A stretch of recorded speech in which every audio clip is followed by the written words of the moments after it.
August 7 நெஞ்சம் நிறைந்த முத்தமிழறிஞரின் 7ஆம் ஆண்டு நினைவு நாள். என்றென்றும் அவரின் நீங்கா நினைவுகளுடன் பெரம்பலூர் நாடாளுமன்ற உறுப்பினர் KN அருண்நேரு.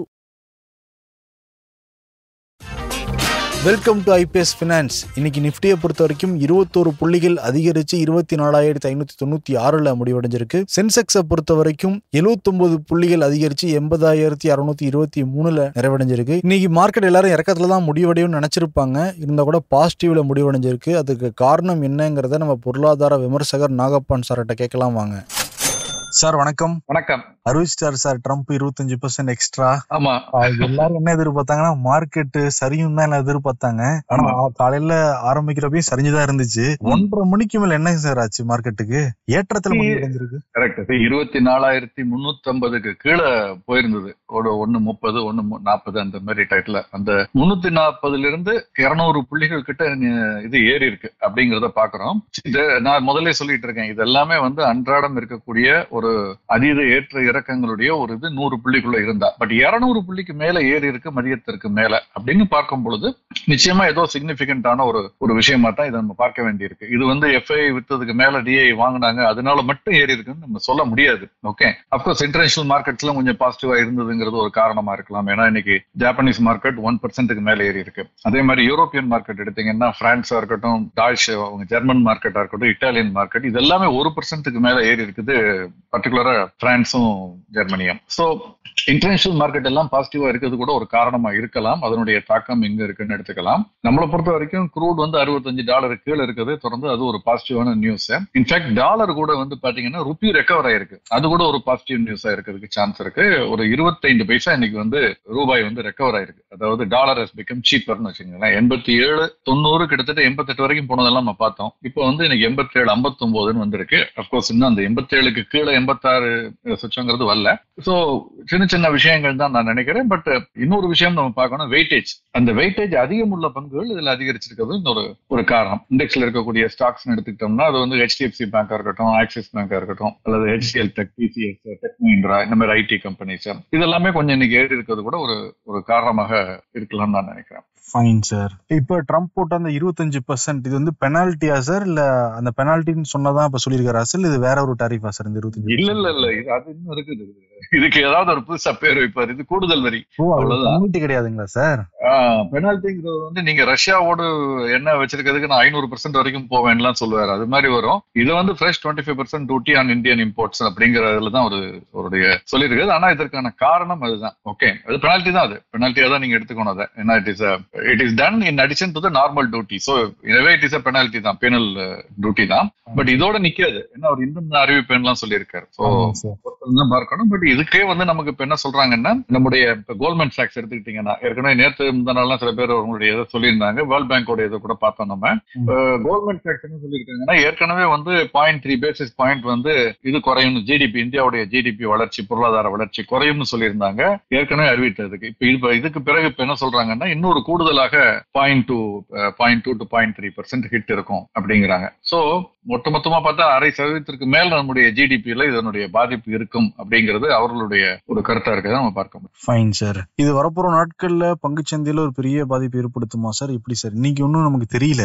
ஆமா மெல்ல தெரிய வருமா சார்? இல்ல நிச்சயமா இதனுடைய பாதிப்பு இல்லாமல் இருக்காது. என்ன காரணம்னா, ஏற்கனவே பங்குச்சந்தையினுடைய வேல்யூவேஷன் கொஞ்சம் ஹையா இருக்குங்கிறது நான் தொடர்ந்து சொல்லிட்டு வரதை பார்த்திருப்பீங்க கடந்த சில மாதங்களாக. மார்ச் மாதம் ஒன்றுதான் ஒரு ரியலிஸ்டிக்கான ஒரு வேல்யூக்கு செட்டில் டவுன் ஆனிச்சு. பட் திரும்ப ஏப்ரல் இருந்து கடந்த 3-4 மாதங்களாக மீண்டும் ஏற ஆரம்பிச்சிருச்சு. சோ இது ஒரு பபிள் இல்ல, எக்ஸார்பிட்டன்ட் வேல்யூவேஷன் இல்லையா கூட ஃபேர் வேல்யூவேஷனை விட of course it is qualitative, it's டிபேட்டபிள்னு வச்சுங்க. என்னுடைய கருத்து இது கொஞ்சம் ஜாஸ்தி நான் நினைக்கிறேன். இப்ப இருக்கக்கூடிய வளர்ச்சிக்கு கடந்த 3 மாதங்கள்ல முதலாம் காலாண்டு முடிவுகளை எல்லாம் பார்க்கும் பொழுது அதுக்கு அந்த முடிவுகள் இந்த விலையை சப்போர்ட் பண்ணல அப்படிங்கிற பொழுது ஒரு கரெக்ஷன் இருக்குங்கிற ஒரு சூழல் இருக்குது. அதோடு சேர்ந்து இந்த பிரச்சனைகளும் உதாரணமா இன்னைக்கு வந்திருக்கு இந்த ஒரு டேட்டா பாருங்க. ஒரு நாட்களுக்கு முன்பு ஆட்டோமொபைல் சேல்ஸ் பார்த்தோம். நிறுவனங்கள் அவர்கள் விற்பனை செய்து போடும் பொழுது பாசிட்டிவ் நெகட்டிவா இருந்தது, மிக்சடா இருந்தது, பிளாட்னு சொன்னாங்க. இப்போ ஒவ்வொரு பேப்பரும் அவங்களுக்கு வேணுங்கிற மாதிரி ரிப்போர்ட் பண்ணிட்டு இருந்தது நம்ம பார்த்தோம். பட் எக்ஸ்போர்ட் ரீசனபிளா இம்ப்ரூவ் ஆயிருந்ததை பார்த்தோம். இப்போ சியாமோட டேட்டா வந்திருக்கு. அவங்க சொல்றாங்க ஜூலைல 4.3% ஆட்டோமொபைல் சேல்ஸ் வீழ்ந்து வந்திருக்கிறது அப்படிங்கிறாங்க. சோ இதுக்கு வந்து என்ன காரணம் அவங்க சொல்றது, இந்த டாரிஃப் ட்ரம்ப் உடையதுனால ஐடி ஜாப் கட்டு நிறைய வருங்கிற பயத்துல வாங்குறது குறைஞ்சிருக்கு, அல்லது வந்ததுனால சிலது குறைஞ்சிருக்கு அப்படிங்கறதெல்லாம் வந்து சொல்லப்படுகிறது. சோ இந்த விற்பனை டூ வீலர் சேல்ஸ் வந்து 6% குறைஞ்சிருக்கு, பேசஞ்சர் வெஹிக்கிள் 1% குறைஞ்சிருக்கு. இப்படி எல்லாமே இது வந்து ஃபெடாவோட, நாட் சேம், ஃபெடாவோட data, Federation of Automobile Dealers அசோசியேஷனுடைய டேட்டா. இது வந்து ஆக்சுவலா அங்க டீலர் லெவல்ல கடையில விற்கிறதுனுடையது. இதுதான் உண்மையான ப்ரூஃப் ஆஃப் த புட்டிங் சொல்றோம்ல, அந்த மாதிரி பாத்தீங்கன்னா இது குறைஞ்சிருக்குன்னு சொல்லியிருக்கிறது ஒரு அடுத்த ஒரு நெகட்டிவான ஒரு செய்தி. இதோட அடுத்தது ஃபார்மா வந்து விட்டு வைப்பார்னு பார்த்தா இப்ப நான் அதுலயும் கை வைப்பேன்னு சொல்லியிருக்காரு. சோ அப்கோர்ஸ் அவங்க வந்து இதுக்கு நிறைய தங்களை தயார்படுத்திக் கொள்வதாகலாம் செய்திகள் வந்திருக்கு. வேறு சந்தைகளை பார்த்து போவது, வேற எங்க அதிக மதிப்பு கூடுதல் அல்லது வேல்யூவேஷன் கிடைக்குதோ அங்க போறது, அது வேறு மாதிரியான ப்ராடக்ட்ஸ் மேனுஃபேக்சர் பண்றது, ஆல்டர்னேட்டிவ்ஸ், இப்படி நிறைய விஷயங்கள்ல அவங்க போக்கஸ் பண்ணி தங்களை தயார்படுத்திக் கொள்வது, அந்த திசையை நோக்கி அவர்கள் நகர்வதற்கு தயாரிக்கிட்டு இருக்காங்க. பட் இருந்தாலும் ஒரு பாதிப்புங்கிறது இல்லாமல் இருக்காது. அமெரிக்காங்கிறது ஒரு மேஜர் ஒரு கண்ட்ரி, ஒரு பெரிய மார்க்கெட். அதுல நம்முடைய பங்கும் ஒரு கணிசமா இருக்கு, இந்தியாவுடைய ஏற்றுமதிங்கிறது. அப்ப அங்க வந்து ஒரு இது இருக்கும் பொழுது இருக்கும். அது 25% டியூட்டில மேனேஜ் பண்ணக்கூடியதா இருந்தது. கஷ்டம் தான், பட் மேனேஜ் பண்ணக்கூடியதா இருந்தது அந்த டிஃபரன்ஸ்ங்கிறது. ஏன்னா மற்ற நாடுகளுக்கும் போட்டிருக்காருல 19-20%. அப்ப அந்த 5-6% அரசாங்கம் ஒரு இன்சென்டிவாவோ இல்ல வேற ஏதாவது பண்ண, அது வந்து ஒரு அல்லது அந்த நிறுவனமே கூட காஸ்ட் கண்ட்ரோல் பண்ணா சரியா வரணும். பட் இப்ப அது 50% பொழுது 50 இல்ல, அது வந்து 45-46%, 52-53%, 55, அது வந்து ஒரு ஆவரேஜ் சராசரி தான். அது டீடைல் இது அவங்களுடைய அறிக்கை வெள்ளை மாளிகையினுடைய அந்த இதுல இருக்குது. ஒரு பொருள் வாரியாக தனித்தனியா அனெக்சர்ல டீடைல்டா கொடுத்திருக்காங்க. சோ இது பாதிப்பை ஏற்படுத்தாமல் எல்லாம் இருக்காது. இந்த இதை நம்ம டைட் ஓவர் பண்றதுக்கு நம்மள தயார் பண்ணிக்கிறது தான் பெட்டரே தவிர, ஏன்னா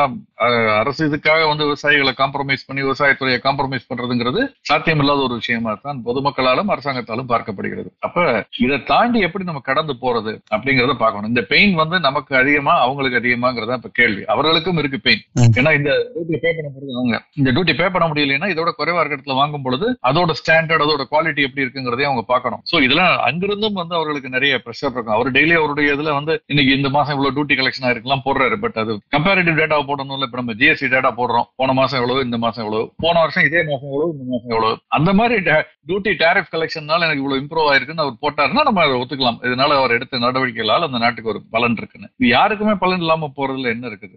இது ஒரு சில மாதங்கள் தொடரும். நான் நினைச்சேன் இது ஒரு வாரங்கள்ல செட்டில் ஆயிடும் அப்படின்னு. இப்ப ஆகஸ்ட் 27 டைம் கொடுத்திருக்காரு. முன்ன மாதிரி இருந்தா 27 எல்லாம் சரியாயிடும் நினைப்பேன். பட் ஆனால் இப்போ வந்து 27க்கு அப்புறம் இந்த பிரச்சனை தொடருங்கிறதுக்கான வாய்ப்புகள் தான் அதிகமா இருக்கு. ரொம்ப கேர்ஃபுல்லா ட்ரீட் பண்ண வேண்டிய ஏரியாவா இருக்கு. நம்ம வீணே வம்புக்கு இருக்கிற ஆள்கிட்ட நம்ம வம்புக்கு போகாம நம்ம சைடு நியாயத்தை, நம்ம தரப்பு நியாயத்தை சொல்லி அது போறதுதான் கரெக்டா இருக்கும்னு நான் நினைக்கிறேன். அதுதான் பண்ணிட்டு இருக்காங்க, அதான் நடக்குது.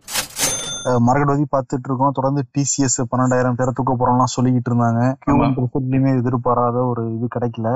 கூட இப்போ வந்து சேலரி ஹைக் கொடுக்க போறேன்னு சொல்லிருக்காங்களே சார்.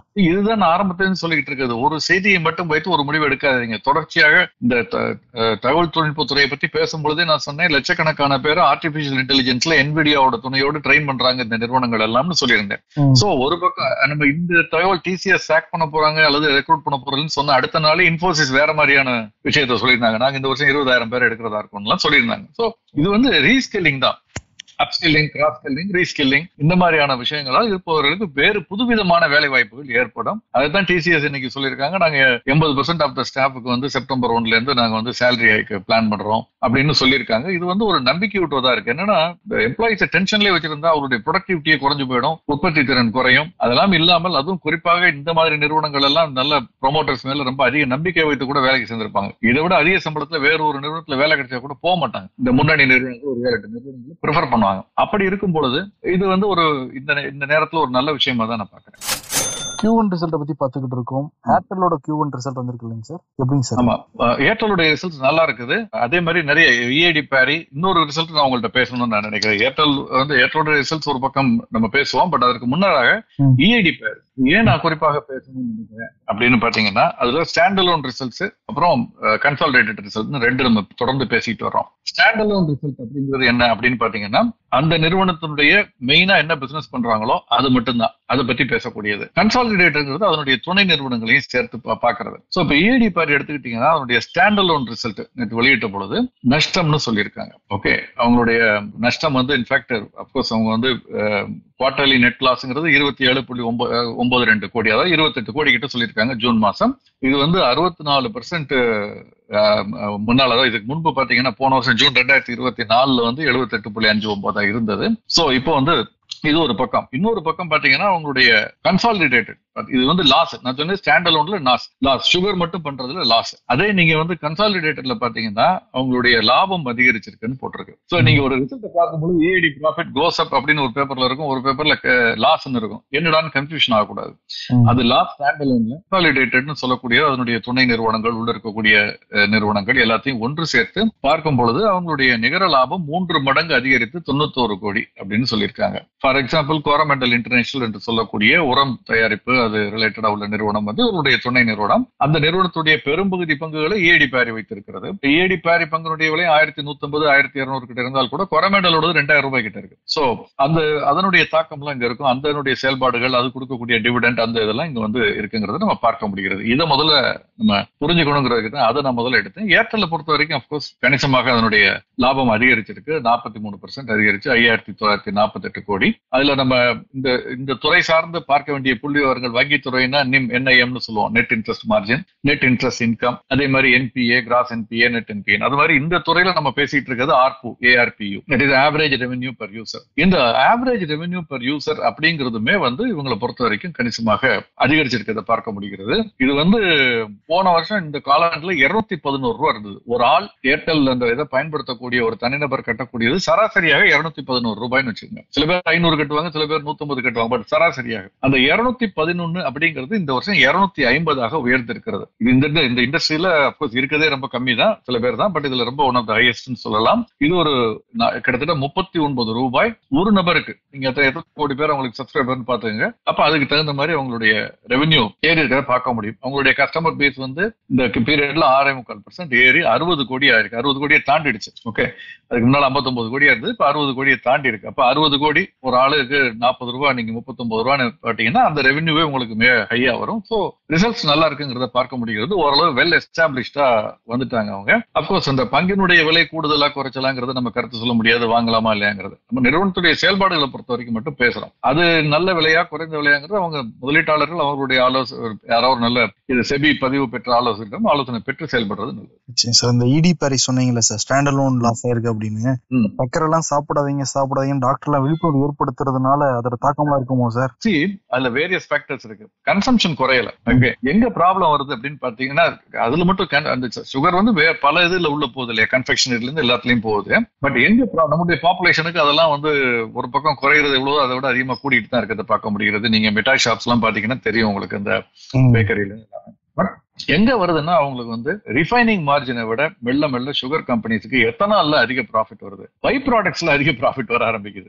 இது ஒரு சிக்கல். அவங்க சுகர் மேனுஃபேக்சரிங் தான் பிளான்ட போட்டா கூட சுகரை விட அதுல இருந்து வரக்கூடிய உபரி ப்ராடக்ட்ஸ் வரக்கூடிய லாபம்ங்கிறது அதிகமா இருக்குங்கிறத பார்க்க முடிகிறது. எத்தனால் மிக்சிங் பெட்ரோல்ல 5ல இருந்து 10 15 20% இன்னும் கூடும் தான் சொல்றாங்க. அப்கோர்ஸ் அதுல இப்ப நடுவில் சில பிரச்சனைகள் இருக்குன்னு சில பேர் சொல்றாங்க. பட் அது என்னங்கிறது விஞ்ஞானிகளுக்கும் அந்த துறை சார்ந்தவர்களுக்கு தான் தெரியும், நமக்கு தெரியாது. பட் இதுதான் அதனுடைய சிக்கலை தவிர சுகர் கன்சம்ஷன் எல்லாம் இப்போதைக்கு இறங்கும் நான் நினைக்கல. ஏன்னா அந்த ஒரு லெவல்ல ரீச் பண்றதுக்கு sugar and salt consumption reach ஆகிறதுக்கு இன்னும் நெடு நாட்கள் ஆகும். அமெரிக்கா இன்னும் தடுமாறி நிறுவனங்கள்ல இருந்து எல்லாருமே பெரிய அளவுல பணம் பண்றது இளைஞர்களை இந்த காலத்து இவங்களை வந்து அதிகமான உப்பு, அதிகமான சர்க்கரை இதை சேர்த்து அது ஒரு பெரிய இண்டஸ்ட்ரி. அதை பத்தி புக்கே நிறைய வந்திருக்கு, அது இன்னொரு நாள் நம்ம பேசுவோம்.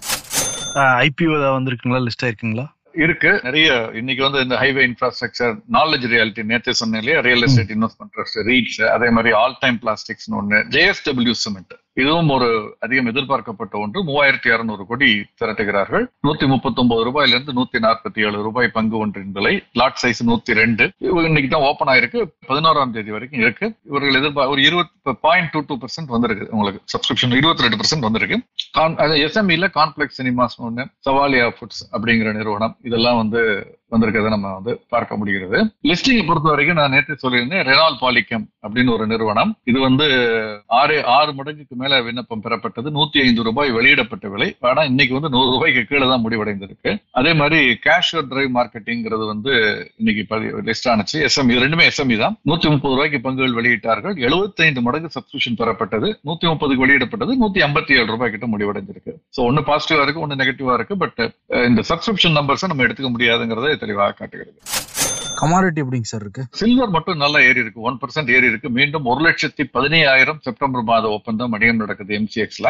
தங்கமும் 1,01,500 கிட்ட வணிகம் நடக்கிறத பார்க்க முடிகிறது ஏற்றத்துல. கச்சா எண்ணெய் இறக்கத்துல தான் இருக்கு, 5,700க்கு கீழே வணிகம் நடக்குது எம்சிஎக்ஸ்ல. இன்டர்நேஷனல் மார்க்கெட்ல $65 கீழே தான் இருக்கு, சேஃப் ஜோன். அதே மாதிரி கோல்டு வந்து கொஞ்சம் ஏறி இருந்தால் கூட 3,380 பழைய உச்சத்தை தாண்டல, 3,400க்கு மேல எல்லாம் வணிகம் நடந்திருக்கு, அதை தாண்டல. பட் வெள்ளி மீண்டும் 1.5% மேல ஏறி இருக்கு, கிட்டத்தட்ட 1.5% ஏறி இருக்கு. $38 கிட்ட வந்திருக்கு, மீண்டும் 39க்கு அருகாமையில் செல்வதை பார்க்க முடிகிறது. 39 டெசிசிவா கட் பண்ணி திங்கள் வரைக்கும், நாளை திங்கள் இருந்ததுன்னா வெள்ளி மீண்டும் அடுத்த ஒரு புதிய ஒரு உச்சத்துக்கு செல்வதற்கான வாய்ப்புகள் அதிகமா இருக்கு. பட் நடக்குதாங்கிறத நம்ம திங்கள் செவ்வாய் தான் பார்க்க முடியும். நம்ம நேரலுக்கு ஏதாவது சிறப்பு செய்தி இருக்குங்களா சார்?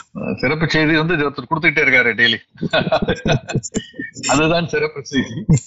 வரக்கூடிய நாட்கள்ல நிறைய முடிவுகள், இப்ப நாளைக்கு பயோகான் முடிவுகள் வர இருக்கு. HPCL, Hindustan petroleum, Gujarat state fertiliser corporation, Manappuram finance, இந்த மாதிரி முடிவுகள் எல்லாம் இருக்குது இன்னைக்கு நாளைக்கெல்லாம். சோ அது மேலும் வர வர நம்ம அதை பத்தி நம்ம விவாதிக்கலாம். நிச்சயம் சார். ரொம்ப நன்றி சார். Thank you sir. நன்றி.